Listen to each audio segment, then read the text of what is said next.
বাংলাদেশের হৃদয় হতে কখন আপনি তুমি এই অপরূপ রূপে বাহির হলে জননী।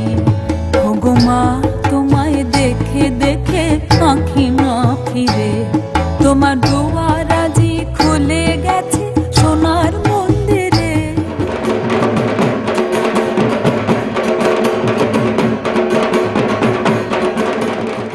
বাংলাদেশে দুর্গাপুজোর ইতিহাস সুপ্রাচীন। বাংলাদেশে হিসেব মতো প্রায় ৩১,০০০ দুর্গাপুজো হয়। দুর্গাপুজো বাংলাদেশে শুধুমাত্র ধর্মীয় অনুষ্ঠান নয়, সর্বধর্মের মিলন উৎসব। রাজধানী ঢাকাই শুধু নয়, যশোর, টাঙ্গাইল, খুলনা, সিলেট, বরিশাল, চট্টগ্রাম, ঢাকার শাঁখারী বাজার ও কুমুদিনীর মতো বহু প্রাচীন ঐতিহ্যশালী পুজোগুলো এখন দেখে নিন, যার সঙ্গে মিশে রয়েছে অতীতের নস্টালজিয়া। এবার করোনা মহামারীর কারণে কোথাও কোথাও আড়ম্বর হয়তো কমেছে ঠিকই, কিন্তু দুর্গার মর্তে আগমনকে কেন্দ্র করে বাংলাদেশও এক মহামিলন ক্ষেত্রে পরিণত হয়েছে। তারই ছবি দেখাবো বাংলা ওয়ার্ল্ড ওয়াইডে। বাংলাদেশের দুর্গাপুজোর এই 10 দিগন্তের বর্ণচ্ছটা জানাচ্ছেন মিলনকান্তি দত্ত মহাশয়, সভাপতি, বাংলাদেশ উত্তর পরিষদ কেন্দ্রীয় কমিটি। আমি বিশ্বের জাতি ধর্ম বর্ণ নির্বিশেষে সকল মানুষকে দুর্গাপূজা, শারদীয় দুর্গাপূজার আন্তরিক শুভেচ্ছা জানাচ্ছি। ইতিমধ্যে যারা করোনা মহামারীতে আক্রান্ত, যারা মৃত্যুবরণ করেছেন, তাদের আত্মার শান্তি কামনা করছি, এবং যারা অসুস্থ আছেন করোনাতে বা বিভিন্ন অসুস্থ আছেন, তাদের দ্রুত আরোগ্য লাভ কামনা করছি। আমি আজকে এখন দাঁড়িয়ে আছি ঐতিহ্যবাহী ঢাকেশ্বরী জাতীয় মন্দিরের মায়ের সামনে। এই মন্দিরের বয়স প্রায় 800 বছর। যারা বলা হয়ে থাকে রাজা মোল্লা সেনের কাল থেকে ধরে 200 বছর আগে, প্রায় 200 বছর আগে রাজা মানসিং এটাকে রিনোভেট করেন।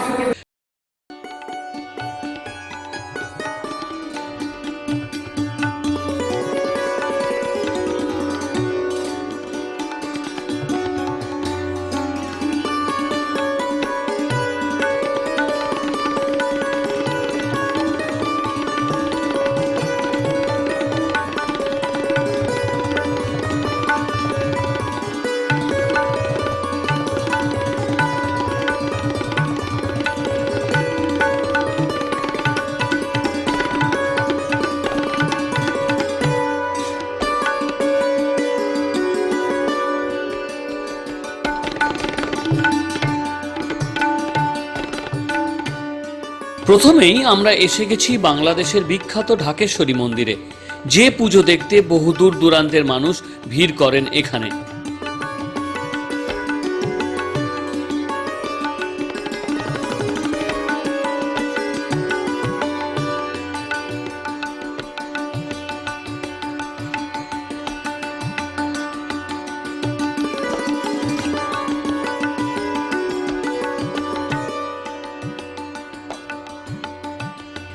800 বছরের পুরনো ঢাকেশ্বরী মন্দিরে বাংলাদেশ পুজো উদযাপন পরিষদের সেক্রেটারি নির্মল কুমার চ্যাটার্জি জানাচ্ছেন এই পুজোর অনন্যতা।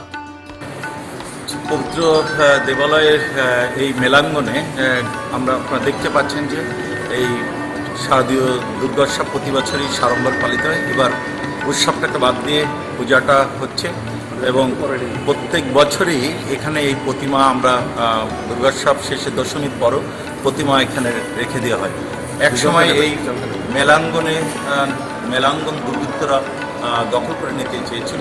তখন থেকে আমাদের প্রয়াত সুধাংশেখর হালদার, সঞ্জিত সেনগুপ্ত বিশিষ্ট আইনজ্ঞরা সিদ্ধান্ত নিয়েছিলেন যে এখানে একটি মণ্ডপ তৈরি করে জেনারেল সিআর দত্ত প্রয়াত হয়েছেন, জাস্টিস দেবেশ ভট্টাচার্য সহ আমাদের সিনিয়র নেতৃবৃন্দ যারা ছিল, তারাই এই অনেকে আমাদের প্রয়াত হয়েছে। আমাদের এটা 1 বছর ধরেই এখানে প্রতিমা থাকে, ভক্তরা এখানে এসে আনন্দিত হয়। আমরা মনে করি এইভাবেই আমরা এই মাঠটিকে, আমাদের এই বাংলাদেশ পূজা উদযাপন পরিষদ মাঠটিকে রক্ষা করতে পেরেছি।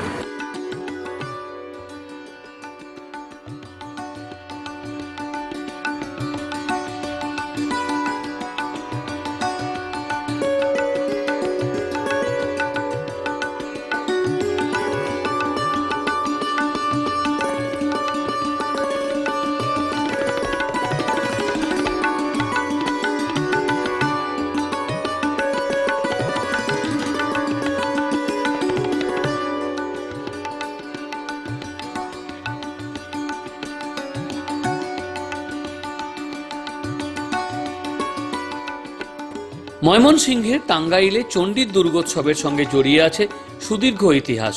পুজোর আকর্ষণও যথেষ্টই। আমরা রয়েছি বৃহত্তর ময়মনসিংহ জেলার অন্তর্গত তৎকালীন সময়ের মহকুমা টাঙ্গাইলে। টাঙ্গাইল মহকুমাটি 1969 সালে জেলায় আত্মপ্রকাশ করে টাঙ্গাইল জেলা হিসেবে স্বীকৃতি লাভ করে। এই টাঙ্গাইল জেলার অন্যতম একটি উপজেলা দেলদুয়ার। দেলদুয়ার উপজেলার পাত্রাইল ইউনিয়নের এই চণ্ডী দুর্গ মন্দিরটি একটি প্রসিদ্ধ মন্দির। এই মন্দিরের পূজা অর্চনা এবং এই মন্দিরের সব কিছুই সবার দৃষ্টি আকর্ষণ করেছে। আর এই পাত্রাইল ইউনিয়নটি টাঙ্গাইলের তাঁত শিল্পের একটি অন্যতম সূতিকাগার। টাঙ্গাইলের তাঁত শিল্প বলতে যা বোঝায় এই পাত্রাইলই তার ধারক এবং বাহক। টাঙ্গাইলের মির্জাপুরে দানবীর স্বর্গত রণদা প্রসাদ সাহার বাড়ির পুজোয় আগের জৌলুস হয়তো নেই ঠিকই, কিন্তু নিষ্ঠা, ভক্তি ও আয়োজনে এই পুজো সম্পন্ন হয় নিখুঁত উপচারে। তিনি উপাধি পান বাংলাদেশের একমাত্র বীর সেনানী হিসাবে। সেই দানবীর রণদা প্রসাদ সাহা তিনি শৈশব জীবনে অত্যন্ত কষ্ট করে, অত্যন্ত পারিবারিক জীবনে অত্যন্ত কষ্ট এবং লাঞ্ছনা ভোগ করে তিনি ব্রত নিয়েছিলেন।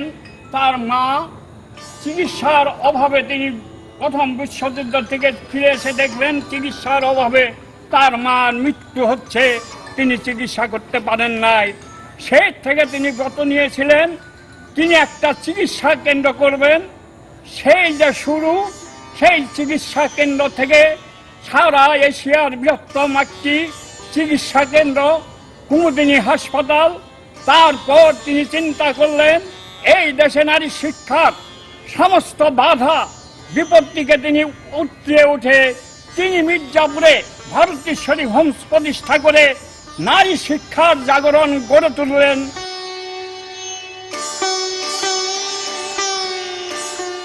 খুলনা জেলার পুজো উদযাপন পরিষদের আয়োজিত শারদোৎসব নজর কাড়ে। নমস্কার, বাংলাদেশ পূজা উদযাপন পরিষদ খুলনা জেলা শাখার পক্ষ থেকে সকলকে জানাই শারদীয় শুভেচ্ছা। আমি কৃষ্ণপদ দাস, সভাপতি বাংলাদেশ পূজা উদযাপন পরিষদ খুলনা জেলা শাখা, এবং আমার পাশে দাঁড়িয়ে আছেন শ্রী রবীন্দ্রনাথ দত্ত, সাধারণ সম্পাদক বাংলাদেশ পূজা উদযাপন পরিষদ খুলনা জেলা শাখা। আমার সামনেই আমাদের জেলা শাখা এবং পাইকেতা উপজেলা শাখার নেতৃবৃন্দ এখানে উপস্থিত আছেন। আমরা এই মুহূর্তে দাঁড়িয়ে আছি ঐতিহ্যবাহী ইতিহাস খ্যাত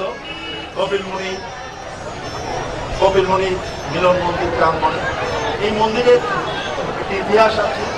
এই কপিলমুনি যে নামে খ্যাত, আমরা সেই ইতিহাসটা আমরা অনেকেই জানি। কথিত আছে প্রায় 5000 বছর পূর্বে সাধক পুরুষ মুনিবর কপিল, উনি এখানেই এই সাধনা, কপিলেশ্বরী দেবীর সাধনা শুরু করেন, এবং সেই থেকে এইখানে কালী মন্দির এবং তার পাশেই 1934 সালে স্বামী প্রণবানন্দজি মহারাজ, যিনি ভারত সেবা সংঘের প্রতিষ্ঠাতা, তিনি প্রতিষ্ঠা করেছিলেন এই মন্দিরটি। এবং সেই থেকে এই জনপদের মানুষরা অনেক পরিশ্রম করে, অনেক সময় অনেক পরীক্ষা দিয়ে এই মন্দিরটিকে টিকিয়ে রেখেছেন। এবং কালের বিবর্তনে এক সময় যখন এই মন্দিরটি হারিয়ে গিয়েছিল প্রায়, তখন এই জনপদের মানুষরাই আবার এই মন্দিরটিকে পুনর্গঠন করে জাগ্রত করেছেন। এটি একটি জাগ্রত মন্দির। সনাতন সম্প্রদায়ের বিভিন্ন দর্শনার্থী, বিভিন্ন পুণ্যার্থী এখানে আসেন।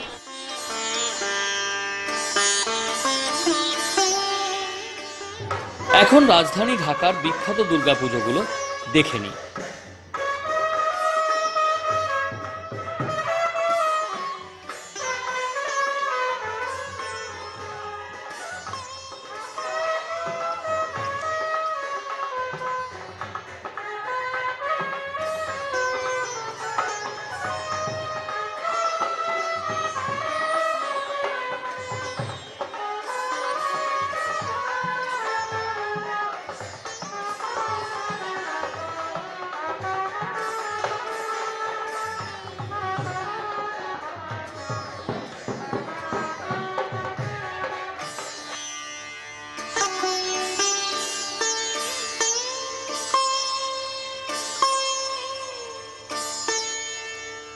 বাংলাদেশের দুর্গাপুজোয় যে পুজোর আবেদন অন্যরকম তা হলো কুমোদিনীর পুজো, যা সাবেকিয়ানার ঐতিহ্য বহন করে চলেছে আজও।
সিলেটের দুর্গাপুজো দেখে নেব এখন। এই পুজো আমাদের পারিবারিক পুজো, লাল ব্রাদার্সের বাড়ির পুজো। এই পুজো আমাদের বাড়িতে শুরু হয়েছিল 1806 খ্রিস্টাব্দে। সেই থেকে শুধুমাত্র মহান মুক্তিযুদ্ধের বছর 1971 ইংরেজি ছাড়া প্রতি বছরই এই শারদীয় দুর্গোৎসব আমাদের বাড়িতে হয়ে আসছে।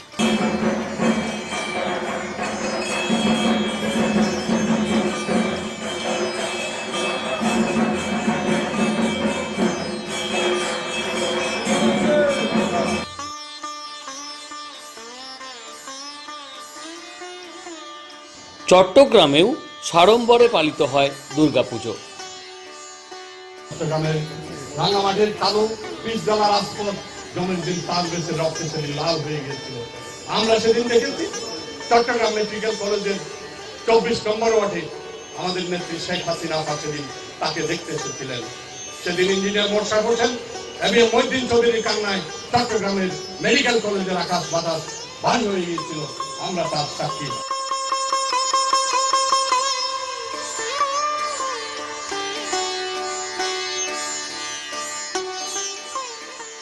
শঙ্কর মঠের ঐতিহ্যবাহী শঙ্কর মঠ ব্রিটিশ বিরোধী আন্দোলনের মহানায়ক শ্রীমৎ স্বামী প্রজ্ঞানন্দ সরস্বতী এই মঠ প্রতিষ্ঠা করেছেন।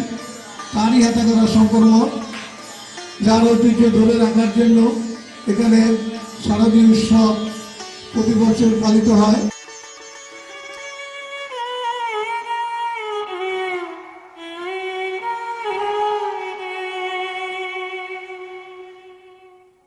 যাও যাও গিরি বরহে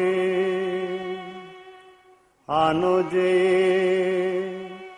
নন্দিনী ভবনে আমার, যাও যাও গিরি বরহে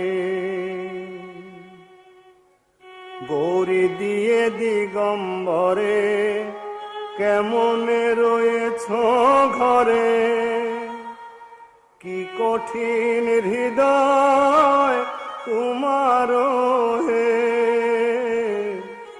যাও যাও গিরি বরহে।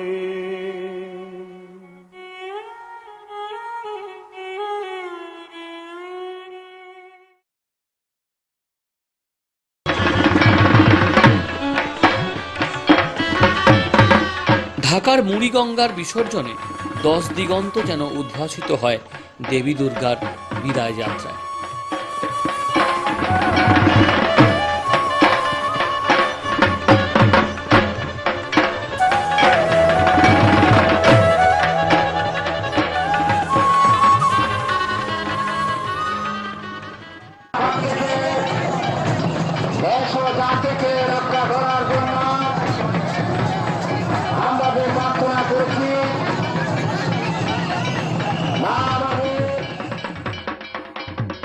ষষ্ঠী থেকে নবমী নিশির শেষে বিজয়া দশমীতে বাংলাদেশের কক্সবাজারে সমুদ্র সৈকতে দেবী বিসর্জনের দৃশ্য অন্য মেরুরতায় ঢাকা, যা দেখতে হাজার হাজার মানুষ ভিড় করেন কক্সবাজার সমুদ্র সৈকতে।